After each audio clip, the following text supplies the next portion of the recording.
Okay, Aaron Rodgers, the man, the polarizing man who I can't believe it, but and I saw a Rich Samini poll. It was almost 70% of Jets fans want to move on from.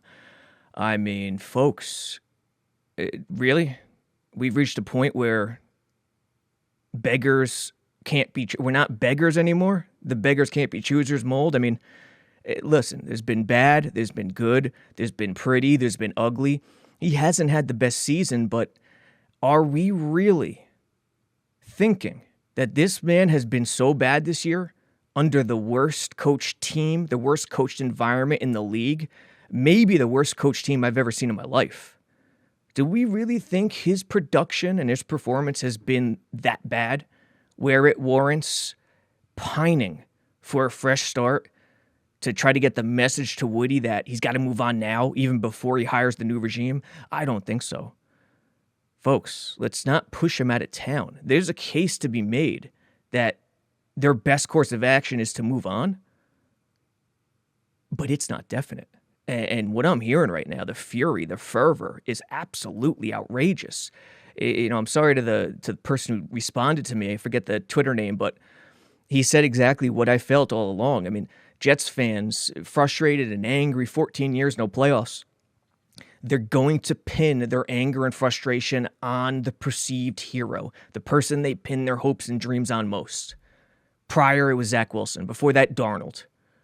Fitzpatrick in 2016, after he had the monstrous 2015 and held out for more money during the offseason. Now it's Rodgers. I think our expectations are out of control in terms of Rodgers.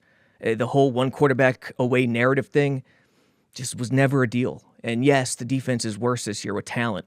And yes, Ulbrich is worse than Saleh. But, as a whole, accountability has not been there for years. Offensive innovation has not been there for years.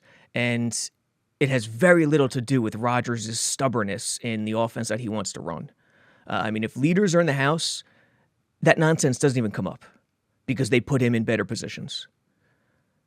And in terms of growing older and getting, putting on the age, this throw, there are very few humans, even in today's league, who can make this throw. Run it through.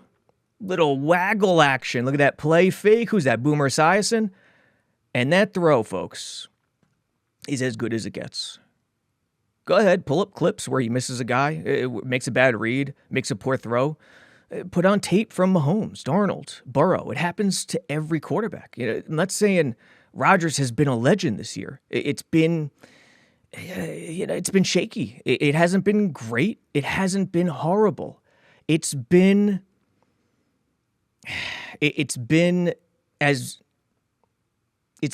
almost as good as it could be given the current atmosphere. I'll put it that way. And yes, you got to evaluate Rodgers. You got to evaluate Brees and Garrett and Sauce, but you also have to give them somewhat of a break based on this disastrous coaching that you see. It's beyond anything. They are second to last in rushing.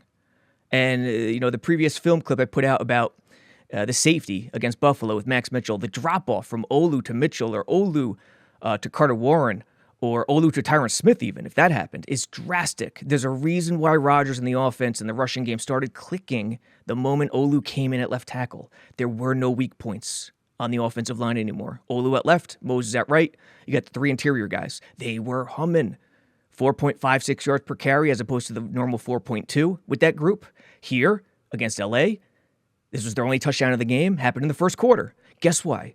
Olu stole in the game. He got hurt in this game, shelved for the season. They reverted back to their awful self. Sorry, man. Number 8 can't do it alone. He's not Superman. And I don't know how Jets fans expect him to be Superman. But let's break this down. Let's see. Jets start, and they're in 12 personnel. Devontae on the line, close, tighter split. Garrett on the numbers, a little tighter of a split as well. 2nd and 9 in the red zone, 30 seconds left in the first quarter. Rams stick to their base 3-4. More of a 4-3 front. Really a five-man front if you get down to the nitty-gritty. But base 3-4 with a 2 deep, 2 or 4 coverage shell with off. Soft coverage, not completely off on the outside. outside technique, obviously, because of the tighter splits. Because they could pull off, the reason they could pull off this play action counter, which is, what is it, a tight end and guard? Yeah, tight end guard, is because of the rushing game working, something that hasn't happened all year. There's Boomer Esiason with the play action. Tremendous job. Now let's watch the coverage. Garrett, Devontae get off the line pretty well. What are they doing? Crossing, somewhat of a red zone varied Yankee concept, which Rodgers absolutely loves. And then you got Conklin coming back in motion. A little eye candy on the backside. Covered well with the late release into the flat. Good job there by that Rams defender. Varied Yankee concept, great play action. Let's look at the second level. How do these guys react to the run? Are they on their toes? Motion, motion, motion. Be alert. Backside. Linebacker pops up. Down block up top. Kick out coming. Guy pulling through. And yeah, the play action works. I mean, there's no question about that. So, play action, great job by Rodgers, great job by the O-line. Linebackers are on their toes. Little messed up. Coverage here is solid. Coverage in the back end is solid because you got to be pass first, especially in the NFL. DB, your first 3 responsibilities are pass, pass, pass. And in this new NFL, in this new football game, we all know, high school, college, NFL, your first 10 responsibilities are pass. Okay, Garrett, shallower. Devontae's the vertical, the clear. Great coverage on the back end in that zone. 3 deep zone, covered 3 pretty much. Covered 3 principles, and it's covered great. Let's be honest. I mean, what are you going to do? Is this 2nd and 9? Go to Conklin here? I mean, you could. Toy around with running with this big monster chasing you. You'd rather not if you're Rodgers. Devontae, there's nothing. This is a play, and this goes to, even when the Jets' rushing game is working, they're not innovative. They're so far behind the times. And, is Rodgers a culprit in that regard? To some degree, for sure. To what degree? I think is very dramatized. Because if you have great coaching, you have great leadership, he's not going to say no to good ideas. I'm sorry. To say this man's not a leader, to say any Super Bowl winning quarterback is not a leader, any 4-time NFL MVP is not a leader in a sport where team means everything, is just foolishness, is ridiculous. So what happens? Rodgers, out, vision. Devontae makes it happen. I think because of the waggle movement, waggle action, and I say waggle for all of my old heads out there, Devontae's always he's gonna be the clear out man, but he's always gonna round it back to the play side.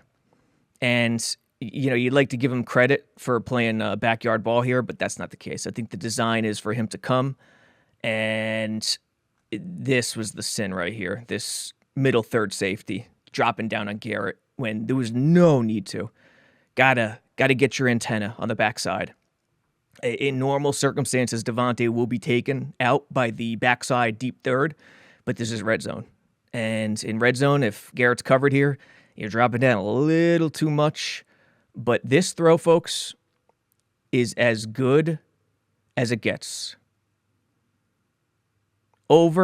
Layered over that deep middle third safety. Right into... I mean... Criticize the man, call it as bad plays, but if you're not highlighting stuff like this, what are you doing?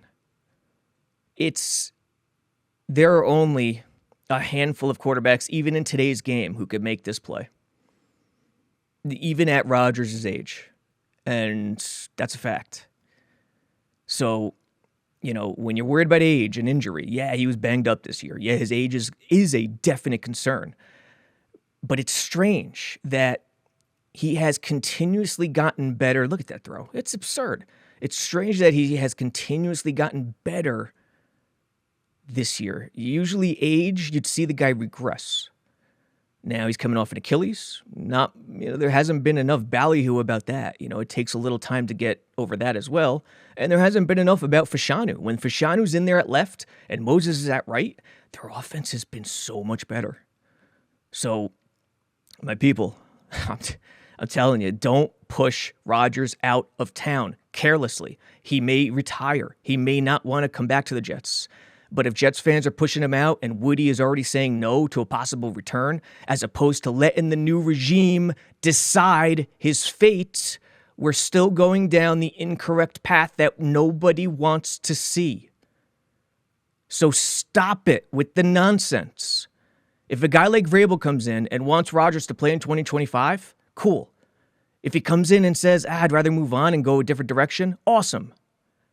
Anything besides that is stupid. Especially based on the stuff we've heard from the organization, the anonymous reports over the last year. So stop with the nonsense, please. The guy could still play. He's not perfect. He's not Joe Montana circa 1984. He's not Aaron Rodgers circa 2010. But he could still play quarterback.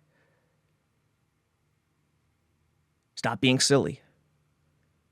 I mean, this throw, this play, I don't care if he does it one time. Very few people can make this play. It's unbelievable.